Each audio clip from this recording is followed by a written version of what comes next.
Hello and welcome to the Forward Podcast. We're so excited to be with you this week once again. And I was out last week.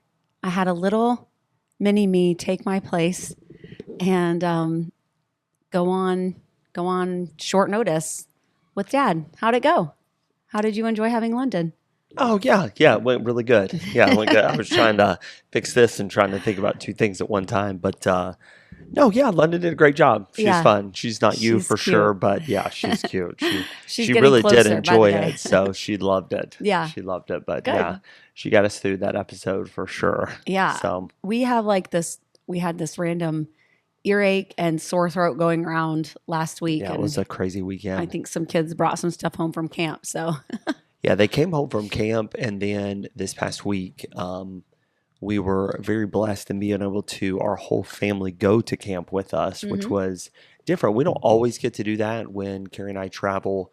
Every once in a while, one of our kids will get to go, but usually with our schedules, it gets so crazy. Yeah. But we were able to work it out this time, and the whole family went, yeah, that was which was super cool. awesome. Did you have a good time? Oh, I had a blast. That's cool. Well, I love Kobiak. I just love like the actual grounds and the people. Yeah, I just like how they run things. Just a solid camp. So yeah, I love that. yeah, it was really fun. And we always like to be with you and hear you do your Yeah. thing. And yeah, it was cool. So let me ask you, looking at, I think there's 12 different sermons that were in. You didn't get to make all of them because you were working as well, but you were in services. You saw hundreds of kids at the altar. You saw a lot of decisions made. What's one thing you took away from this past week that just reminded you, wow, fill in the blank, either about that younger generation or the generations coming up behind us? What's one thing you're like, fill in the blank? I think there's hope. There's just a lot of hope for our future. Yeah. I think there really is. Environment matters. Screen time matters. Attitude from adults, interaction from adults matter. It's just, if we would do the right thing, I think our teens would do the right thing. Yeah. It's amazing getting them in the environment, and we always kind of put it on them. Like, oh, you come to camp, you're without your phone, you're around good friends, and you change, but then you go home and you don't stick with it, and we kind of put it on them. But is it kind of our fault? Because parents are raising teenagers in environments where their parents aren't interacting with them on a regular basis. There's no spiritual leadership, and they allow them to just kind of, run wild. Well, then they come to camp and it's like they're with adults that care and have been trained spiritually. And these counselors that Kobiak uses, I mean, they are vetted, they are trained. Yeah, They're like awesome. little mini soldiers. I mean, They're awesome. and they're college students, but Right. they are on fire for God, and they're in those kids' faces the whole week talking about God, being leaders, and they don't have screens. And it's like, I feel like a lot of camp it's not about the teens. It's like they come back to an environment that doesn't support them spiritually. So when we go to camp and I see these kids, I'm like, there's so much hope. Yeah. There's so much potential. It's just like this beautiful array of little people that God is so ready to use. And I think it's kind of on us. I really wish we had like if your teen went to camp, you have to go the next week. And you have to learn how. You should have to go the week before. Right. We should go the week before and Yes. then have our kids go. Yeah. These kids want it. They want Jesus. They want structure. They want Bible. They really do. Because I sat in the back row every single service, and I was like, this is just full of a room of just hope. We've got some good kids out there. Yeah, it's awesome. So I think it's our ball to fumble as parents and as leaders. Even if you don't have kids, like, you can be a leader at church and be a leader to these kids. Didn't mean to preach right there. No, but it's good. I think there are, I totally agree. I think there's a lot of hope. I think as adults, we harp on the negative about the next generation, and we forget that there's a lot of good. Yeah. And some kids are, they're just kids, Yeah. it's, bless their hearts, but they do love the interaction. They love do. that you and I stay before and after every service and Yeah. talk. My voice is about blown just from talking and preaching. But then, there's something I realized is as when you were talking as adults too, I think we missed the boat on them coming home. Mm, And then I think we miss it too as far as what kids are really struggling with. I mm, just see, and it could be just the algorithms that I'm in, a lot of arguing over versions of the Bible and over what mm, hymns to sing and new music and they're contemporary, they're liberal, they're this, they're that, and it takes place all the time. And I'm not calling anybody out or whatever. Y'all do your thing, but what I've come to realize this past week is kids really don't care about that. And I no. think we're missing what teens are actually struggling with. And it's Hmm. not um, a Getty hymn versus Fanny Crosby. While we're arguing over that, or thousands of people are arguing over worship music, these kids have anxiety. These Mm, kids are depressed. They're discouraged. They're eating awful. mm, They are addicted to pornography. And if they're not addicted to pornography, they're definitely addicted to entertainment and mm, phones. mm. And they can hardly, unless you were screaming, yelling, doing cartwheels, they can barely listen for 30 minutes. And I think as adults, it made me realize we really are missing. Let me just put it this way: we're out of tune with what this next generation is struggling with. Yeah. And while we're arguing over, bless God, we'll never send our kids here, they'll never do this. Kids really don't care about culottes anymore. They're they are starving for truth and they're starving for authenticity. Hmm. And I think when they get around authentic Christians, they don't even know what to do. They just soak up as much as they can. It's Hmm. why they sat around for hours asking questions, and none of it was dealing with what we as adults are arguing over.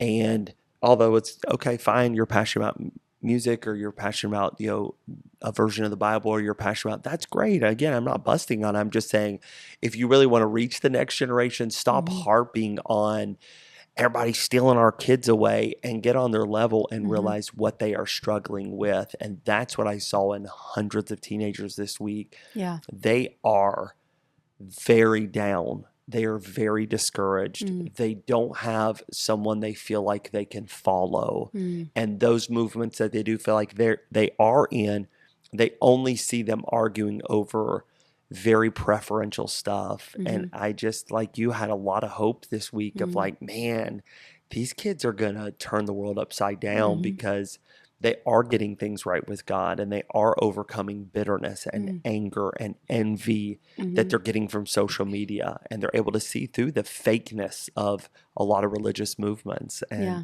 I just came out smiling like, man, this is if God tarries, there's a next generation of Christians coming up that they're gonna seriously Yeah. do some damage to Satan and his and Yeah.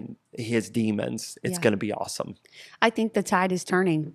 I I do think the tide too. is turning. I do I too. It's think the next awesome. gen is not going to care about the silly preferences that specifically Baptists, and I know other denominations have the same thing, but I just think of ours because that's what I've known. That's who we are. Yeah. But I don't think they're going to have the silly preference wars that we have had. Yeah. Thank God. I cannot wait for that to be over. I pray they get back to basics, they get back to doctrine, and they become obsessed with the word of God and the spreading of the gospel. Like I think the tide is turning. I think we're getting there. I think Oh, it I got do so too. I bad do in our too. denominations for a while that I think it's starting to turn. Yeah. And that's what I see out of these kids. I just see them just look, if there's a shortcut, if I could say one thing to parents and leaders out there that affect the next generation, get in their face, listen, close your mouth, and be in their space. Hmm.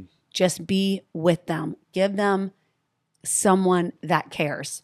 Yeah. Even parents, sometimes we can slack off and just go on autopilot.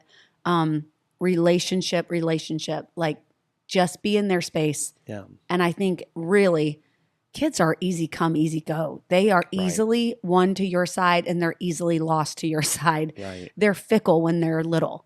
And it's so that's easy. Right. That's easy. Like get in their face. Right. talk to them, listen to them. Yeah, and there's always room to have discussions. I mean, I Yeah. know you and I have our preferences, and to Mhm. some people, they are silly preferences, but we have them. And Everybody there's does. always a time and a place to discuss. I think we just lost the art of discussion. We lost the Right. art of being able to talk and debate and have disagreements and then love each other and move on. But Yeah. nowadays, it's made so public and we're so entrenched, and it's your side versus my side that Yeah.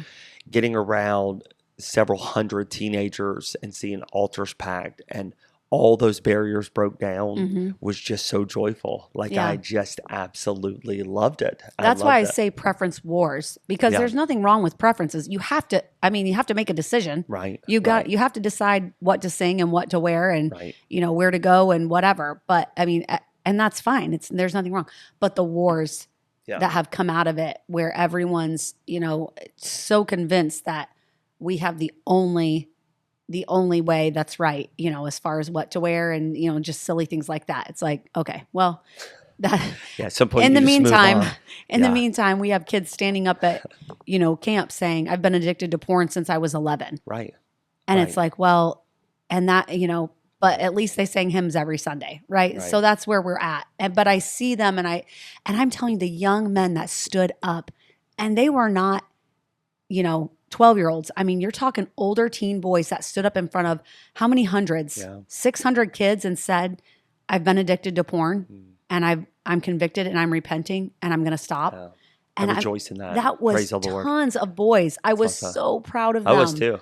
I was just crying in the back. I was like, this is awesome. And you know what I love too is how many kids stood up and they talk about, hey, I had bitterness and I didn't understand God's plan, but I got victory this week. Yeah. And to see hundreds of others cheering them on. Oh, yeah. The like clapping, standing up screaming. and standing ovations. Every time was somebody said, awesome. I got saved this week. Was Oh, they like, went nuts. I'm telling you, that Yeah. affected me, Kara. Oh, me Like I was too. like, okay, this is where it's Yeah. at. Like this is fun to be around. Yeah. Wouldn't you love if people, what if we all went on social media and were like, hey, I got this right this week. I've man. struggled with anger and I've been mad at this group of Baptists. I got it right with God and I apologize to them. And everybody put hearts and love and congratulations. This is awesome. Man, that'd be so awesome. Wouldn't that be amazing I might do it. if we were for each other?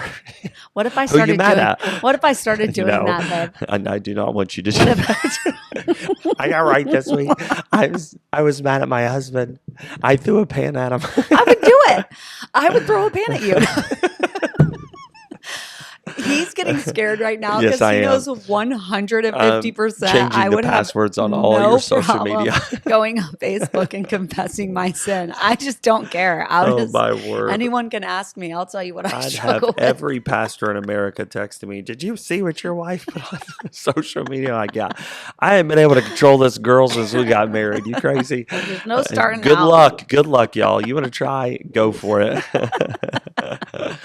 Well, hey, it was a good week. And hey, we want to dive into just kind of a subject that I think I struggle with maybe more than you do, but it's definitely something that I think no matter what your age is, you need to learn this, you need to hear it. And that is when plans change, but the mission doesn't. When plans change, but the mission doesn't. And there are moments in our life, Care, where we felt like, you remember saying, we're going to do this. We're going to be here. We're going to, this is it. We stamped our approval without asking God. We just said, here's what we're going to do. And we were settled. We high-fived each other and moved on. And God changed our plans. Tell us a couple of those. What were the big ones that you and I were like, hey, we're done, or this is it, or and God changed it? Big ones. Yeah. I mean, it springs to my mind the twins. Yeah. Obviously, we thought we were done with 3 kids and then found out we were having the twins. Surprise. That was a big one. Yeah. I mean, just even being pregnant again was a surprise. And then the fact that there were 2 was, the Mount Everest of surprises. Yeah. And then our move, we had been in West Virginia for 10 years Yeah. and We said we're here forever. we just People would ask. We wanted to be there Yeah. forever. We really loved our church and our life there. I remember I just told someone this at camp. I had a dream one night that you left the pastorate and took Crown College in Tennessee, Oh, and you Lord. went and became like the head guy at Crown College. Oh boy. And I remember I told you that, and you were like, "Oh my word, no way!" And we were kind of laughing. And it wasn't a week later, and Pastor Chappell called you No and way. asked you to consider coming to West Coast. Wow. And I was like, "Wow, I'm like a prophet." Yeah, you're- I totally called My that. wife's charismatic now. I Oh, had boy. like a dream, but wrong college. But I mean, it was just weird, like stuff like that. When you almost have like a little window and haha, this would be funny, and then it happens. You're Yeah. like, whoa, what? Yeah. And of course, and then our move, we got settled at West Coast and loved it there and wanted to stay. Right. And, then God moved us again. And it's like, oh my word. Yeah. So those are the big things that I think of. I Right. mean, those are, I think, our biggest life Yeah. changes. They are the biggest that we said we were settled on. And I think that's where we're getting Mhm. at is everybody knows you go through life changes. You buy Yeah. cars, you move houses, you're settled in a career path. Right. I think where we're getting at is, Kara, oftentimes we've mapped out our lives Mm-hmm. where God has not. And so then God steps in and says, hey, actually, you're not going to be in West Virginia forever, which Mm-hmm. I had told many people. I remember Dr. Charles Keene said, hey, you're going to outgrow this place. Like you won't be here forever. And I was almost offended at that. Like, Yeah. you don't know me. We're West Virginia. So I'll find my kids are born know here. me. Like, listen, man. And the funny thing is, he was right. Like, Yeah. it's not necessarily that we outgrew it, but we definitely said we're staying here forever, and God Mhm. said no. We said we're done getting pregnant. We have 3 kids. We Mhm. fit in the all-American car. Like, we're great. We're good. And then God said, no, you're going to be pregnant. And then we had twins, and it really turned our lives upside down. Yeah. Those are the big ones, moving Mhm. back across the country and coming back to Indiana. But the main idea here is that the mission of life never changed. Mm-hmm. And there are those times for me, my personality, I do struggle with that. Mm. And I have had learned now when somebody says, how long are you going to be in Indianapolis? I say, as long as God wants us to be. Yeah. I'm no longer, not what shall be on the morrow. You don't know what Yeah. tomorrow's going to bring. Yeah. So I love it here. We're going to be here. If it were up to me, I'll be here forever. Yeah. But now I'm beginning to learn I have to give this to God. Mm-hmm. What do you say? Mm-hmm. Yeah, I think such a good thing about human development and character is the ability to pivot and to kind of keep, 1 foot planted and 1 foot mobile. And Better just- quickly. Yeah, the ability to just kind of pivot with God's plan.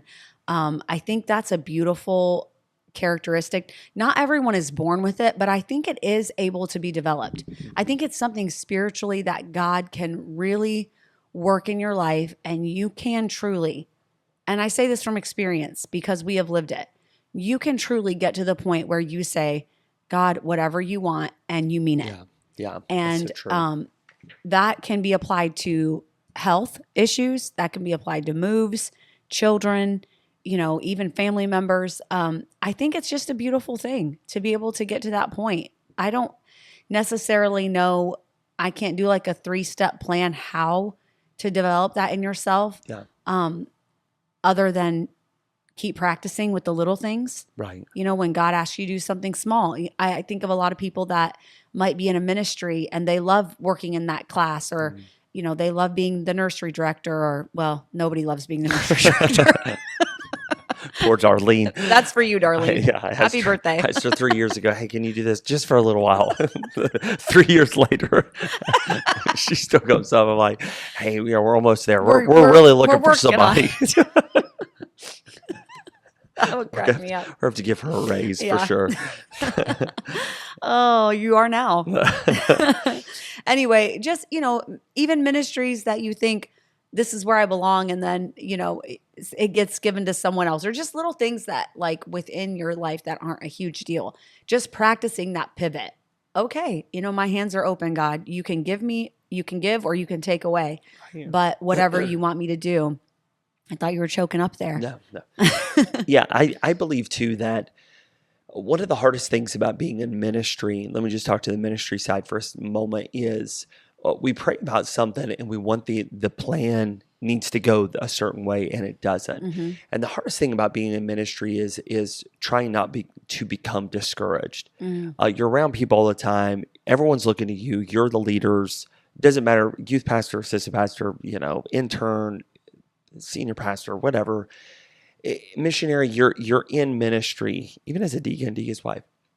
Just throwing everything in there. Just get it all out. So for everyone who, Nursery director. if you're saved, let's just say Let's just from the pretend. ages of 0 to 99, male or female, Oh my goodness. the hardest thing is not becoming discouraged Yeah. because you want things to go a certain way and it doesn't. There is a lot of disappointments in ministry. Yeah. You pray about, we need a big offering. The offering, been there, done that, it falls flat. And then everybody looks at you like, yeah, why wasn't the offering bigger? Well, I can't make people give. Yeah. I try. I preached like, give, you beg, you plead, but it falls flat. Or Yeah. missions conference was not well attended, or you're behind on budget, or it's been a while since anybody got baptized. That's not the pastor's fault, and yet everybody still looks to the pastor. And so there's a lot of discouraging moments where you're praying for something, it doesn't come through. Mm-hmm. And I just want to encourage anyone who's listening to this, whether it's life of working, I know it's my voice, I don't need to It's me clear too. it, it's just going. It's me. There are moments of life, whether you're in business, you're a mom, a dad, a teenager, it does not matter. Things do not always go as planned. Mm-hmm. And the hardest thing is trying not to become discouraged. But when you begin to realize God does have a plan, Mm-hmm. the mission for your life has not changed. God's still going to do a wonderful work. It just might be a different path than what you wanted. Mm-hmm. I remember so specifically walking through the Family Worship Center, I think is what it was called. It was it's this massive, like 98,000 square foot church, or bigger. I can't remember. It was up on the hill in Beckley. Oh yeah. Is it the Family Worship Center? Maybe. Oh my word. Everybody help me out from Beckley. Y'all write me and remind me what that place was called. Anyways, they were going under. They needed to get rid of that building because they were $6 million in debt. And it just kept, I'm sorry, they're being loud. It's going to pick Do up. you want me to yell at them? Just walk up there and tell them. I'll keep going with the story. So we were getting to this place where I was telling them, hey, you come in, you take our building, we'll trade you buildings. And it was not taking place that way. We went as far as we could. They're going to, yeah, let's do it. Let's trade buildings. It wasn't going to cost us a whole lot of money. And I had several, a deacon and trustee that was up there with me. And man, it was going so well. It went to like 3 different levels. And we got to this last level where it looks like we're going to get this amazing building because our church was growing. Our church was taking off. And then all of a sudden we get to this place where God just stopped it. That's it. It's done. Like, no, the corporate level of whatever denomination had this massive, like 30-acre property, it stopped. And man, I got so discouraged over that. I was just, Lord, why? We could use that building. We're doing what's right. We're growing. And God just put the brakes on and said no. And the crazy thing is, Care, that we did not get that building. And it was not 2-3 months later, we realized we were making a major move to California. And I even thought, man, if God would have given us building, we would have said no to that. And then when we pulled out of Beckley, I mean, by one of my best friends, who's our treasurer, his name was Bob Cook, called me and said, you're not going to believe that building just went up for sale. Hey, on the way out, you can almost see God like, hey, it wasn't my plan for your life. Yeah. The mission had not changed. We were still going to serve him. We were going to still, our eyes were on the Lord, but I knew this has to be God's will. Why would this not be God's will for us to get this? And yet in those moments of being discouraged, and I now look back and think what a learning opportunity for me that yes, there are moments you have to pivot, and there are moments you have to give it to God. And there are moments you might even question, like, God, I just don't understand this. But you have to keep your eyes on the Lord because he knows what he's doing. And in the end, if you keep your eyes on the Lord, you're going to come out better. You will not come out bitter. Does that make sense? Oh, that was good. Oh, thank Better, you. not bitter. Yeah. I I've preached that before, so Oh. it's in my head. If you're paying attention to I my was like, preaching, that you would should have be known it. that should be the title. I was probably in the nursery helping Darlene. Poor Darlene. Here we I go, know. Darlene. Sorry. Yeah, and I love how that applies to good things too. Because there are times when we think, I mean, it's easy to think in a negative light, like, oh, I wanted this amazing thing and God, didn't let me have it. Right. But then the opposite is also true. There's times we're clinging to our small little plan and God makes us pivot and it's a way bigger upgrade than we ever dreamed. The difference is like he asks us to obey before he reveals the plan. So Right. there's so many times that we are asked to change or do something and I shouldn't say ask, like God just does something in our life. He allows something to happen. And we have to enact that trust Right. and we have to practice that faith before we even get the answer. And it might be months or years before we do. And then when we do, that 2020 perspective, hindsight is like, oh, God had like this big upgrade for me. And, I was literally sitting in my doubt. Right. And so it's a beautiful thing. It's an amazing thing to look at your life and say, because I trusted God, yes, there were times I suffered and there were, we're all going to have those difficult times. We're not promised a perfect, easy life. But there are those times when God's like dropping the blessings just because he can. And he wants to be glorified through your life. And so I love those moments too of like, not everything is a struggle and comes out like, oh, I'm just hanging on by a thread and God's got me. Like so many of our stories have ended in, oh my goodness, God has just worked this out. Yeah. And not always even just to glorify him, but sometimes just to bless us for no reason at all. And he does that. And we've sat back and said like, we are so, you don't want to use the word lucky, but like we don't deserve this. Yeah. Blessed. Yeah. From a side view of that, it is funny too how we pray for things and God brings it about in very different ways. I specifically 2 years ago remember praying with two of my cousins and man, just sharing my heart with them about some things that I had been struggling with, not in a sinful way, but just like I'm not sure what God's doing way. And then all of a sudden it's, 6 months later, you came in, I remember it was June, and you turned my world upside down and you said, we were on vacation. Yeah. And I remember, you know what I'm going to say? Yeah. Yeah, you came in and said, hey, I'm going to quit my job. I said, You're so lucky to have me, babe. I don't think you're good. You want to pray about this? You're like, I did pray did. about it. And I said, well, you want to talk about it? I And you prayed said, no. last night one time. I said, okay.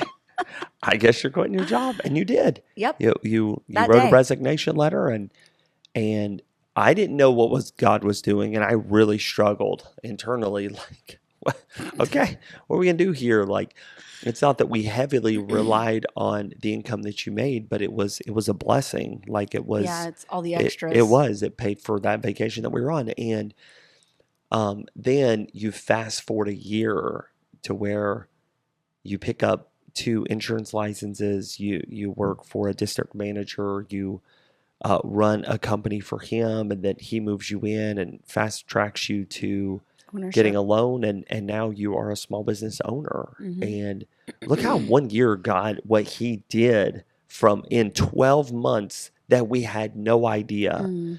But again, it is trusting God through those moments that he knows what he is doing. And I brought all that up. Let me circle all the way back around that there were specific prayer requests that I had in my life that it looked like God was taking us the opposite way of thinking about the future and planning for the future financially, that God's like, son, I got you. And I'm like, yeah, but please don't do it through Carrie. And he said, no, I'm gonna do it through your wife. And I'm okay, here we go, buckle up.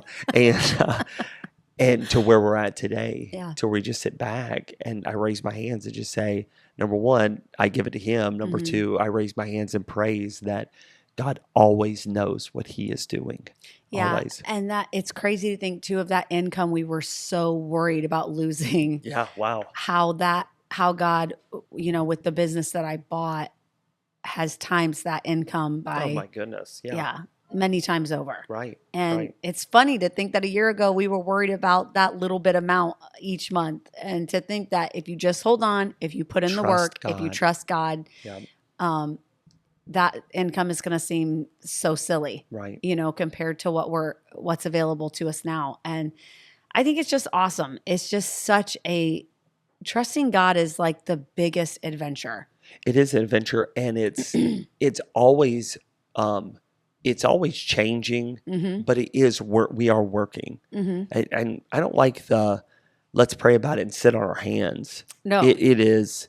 You didn't quit your job and then just like, hey, I'm going to take the summer off and just go laze around the pool. Like, we worked hard. You Yeah. got in the ministry, and I mean, we dug in. Yeah. And continue to work. You went and got licenses. You started working on other stuff. It wasn't sitting back like, well, God brought to the prophet, through some birds and dropped him some food. And so I'm just going to sit here by the brook and hopefully he'll do the same. Just journal. No, it was work. Like, Yeah. it was prayer. It was fasting. It was buckling down for a while in our budgets. And Mm-hmm.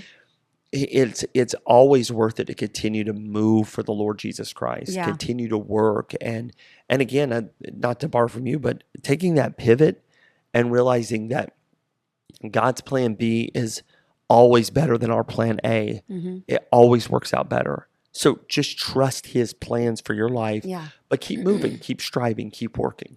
Something that really impacted me when I was young was my grandfather, my gramps.